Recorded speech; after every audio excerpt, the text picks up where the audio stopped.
Hey everybody, welcome to part B of our supplementary video lectures going through section 7.2 out of our textbook. So we spent a lot of time in part A covering parts of the brain case. In this video, we're going to focus mainly on the parts of the facial bones. So in total, there's 14 bones that make up your nose, your jaws, and your eye orbit. We'll start out with the paired maxillae, or singular, they are the maxilla bones or the maxillary bones. They are going to be responsible for forming your upper jaw, the hard palate, as well as the medial floor of the orbit and the lateral base of the nose. In your maxillae, you have alveolar processes, which are going to be responsible for housing each of your upper teeth in a very deep socket. You also have a palatine process from each maxilla, which is going to contribute the first or the anterior 3/4 of the hard palate. And the hard palate is just a bony plate, which is going to be responsible for separating your nasal and oral cavities. Okay, the palatine bones, you have two of them. They're going to contribute to the lateral walls of the nasal cavity as well as the medial wall of the orbit. The posterior plate of the palatine bone is going to contribute the posterior quarter of the hard palate. You also have two zygomatic bones, which are also known as your cheek bones. You have a right and a left. And you have two nasal bones, which are going to be responsible for forming the bridge of your nose, the part that gets broken when somebody breaks their nose. So here's a view of the maxilla, just a single maxillary bone here. The maxilla is going to lead itself into the zygomatic process, part of the zygomatic bone.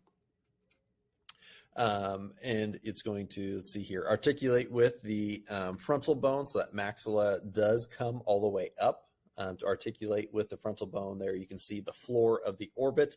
Very difficult to do with a skeleton that does not disarticulate here. But you also see those infraorbital foramen or foramina that we pointed out here. Each maxilla is going to have an infraorbital foramen, and you can see those alveolar processes that are going to house each of the teeth. Continuing on, you have the paired lacrimal bones. They're going to form the anterior portion, or sorry, they're not going to form. The anterior portion of them forms a very shallow depression called the lacrimal fossa, and then inferior, or should say extending inferiorly from that lacrimal fossa is going to form the nasolacrimal canal. And that's actually the canal that tears will drain through, moving in a posterior fashion. But if you have lots and lots of fluid or lots and lots of tears, that can cause some fluid to run anteriorly, where it will end up running through the nasal cavity and give you a runny nose. The inferior nasal conchae, you do have a right and a left. One, we pointed those out earlier. The vomer bone, which is triangular in shape, is going to form the posterior-inferior part of the nasal septum. So posterior-inferior, the posterior inferior, so the back and bottom direction part of the nasal septum. You also have the mandible, which is the only movable bone of the skull. It's actually, when you're first born, it's actually two bones, a right and a left, that fuse together between birth and approximately 1 year old. If I take off the mandible here, each mandible on the posterior portion, you'll see that part of the mandible points superiorly, and this is going to be a ramus here. So the rami point superiorly, and where the ramus meets the body of the mandible right here, this is going to be the angle of the mandible. Each ramus has an anterior process and a posterior process here. The anterior one is called the coronoid process. The posterior one is called the condylar process. You'll notice that here this is going to fit into the socket for part of the TMJ here. So the condylar process is topped by the mandibular condyle Condyles are going to be generally smooth areas for articulation. So the mandibular condyle articulates with the mandibular fossa that we mentioned in part A, as well as an articular tubercle of the temporal bone to form the temporal mandibular joint. And so that is really your true jaw, or that joint there. This U shape that we have between the coronoid process and the condylar process we call the mandibular notch. And then you do also have alveolar processes that are going to anchor the teeth, just like you had in those maxillary bones. Here, the point of the chin, you can actually feel the point. If you feel your chin, is the mental protuberance. So it's just a small anterior projection. You also have mental foramina, which we pointed out in part A. They are anterolateral of the mental protuberance and allow for the exit of a sensory nerve for the chin.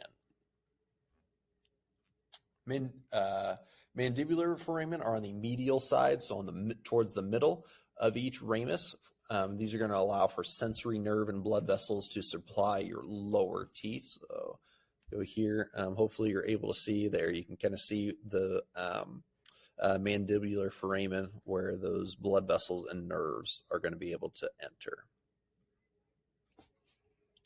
And actually, if you are ever getting your lower jaw worked on, for example, getting wisdom teeth pulled out, that is the nerve that's going to be numbed by the dentist in order to work on your lower jaw, because you numb that nerve and then you won't be able to feel anything in your lower jaw.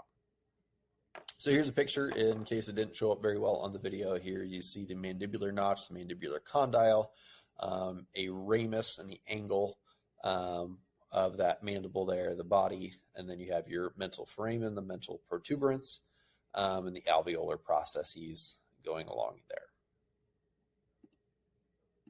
Okay, next up we have the eye orbit. The eye orbit is kind of complex once you start getting deeper into the orbit. There are 7 bones that contribute to its structure. You have the frontal bone, giving us this margin here, forming the roof. You also have the zygomatic bone, forming the lateral walls, as well as portion of the lateral floor of the eye orbit. The maxilla and palatine bones are going to form the medial floor, so on the inside middle there. The ethmoid and lacrimal bone are going to form the medial wall. The sphenoid bone is going to form the posterior wall all the way at the back there. The posterior apex has the optic canal, which is going to be very difficult to see on a skeleton that won't disarticulate. Hopefully you're able to see the small optic canal there. That's where the optic nerve is going to pass, going from the retina to the brain. And we'll cover all of that during our nervous system unit. But lateral to that optic canal is the superior orbital fissure. There's going to be blood vessels and nerves are going to be passing through that fissure, just that hole in the posterior portion of the eye orbit. So here's a better view so you can see that optic canal, small canal right there next to the superior orbital fissure. There you can see where the frontal bone contributing to the roof, the sphenoid bone contributing to the posterior wall, zygomatic bone contributing to the lateral wall there, and other bones that we pointed out. So you can see very, very complex, especially when you have the ethmoid and the lacrimal bone here. Remember that lacrimal fossa is going to be developing into, if you move posterior-inferiorly, into where tears will drain. So you also have the nasal cavity, the septum, which is the separator. Is composed of both bone and cartilage. Obviously, in a skeleton that we're dealing with here, there is no cartilage, so we only have the bone portion visible. The superior portion of the nasal septum gets formed by the perpendicular plates of the ethmoid bone. The inferior and posterior portions are formed by the vomer bone. The anterior portion is going to be formed by septal cartilage, and it will continue anteriorly to continue to separate your nostrils. So if you hear of somebody, they get their septum pierced, that's going to be usually put through the cartilage of their nose there. Nasal conchae, we've mentioned this a few times. You have the superior, middle, and inferior. Only the middle and inferior are able to be visualized in the anterior skull here.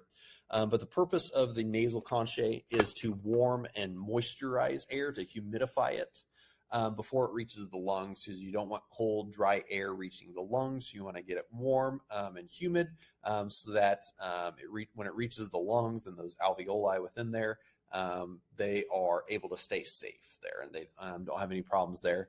It also helps to swirl that air so that you can trap dust, pollen, bacteria, viruses in that mucosa that's lining your nasal cavity. So here you can see that cartilage, which does not exist on our skull that we have here. But you can see the sphenoid bone. Here you have the nasal septum, which would be separating your right and left nasal cavities, everything that's contributing to our nasal cavity here. Okay, so that is part B, focused on the facial bones of the skeletal system. As always, let me know if you have questions. I know that there can be lots and lots of bones that are moving here, and trying to understand where different things are is even more difficult when you don't necessarily have a model with you at home. So make sure you're asking questions in class. You can take a look at the models in class, maybe to help you piece some of those things together.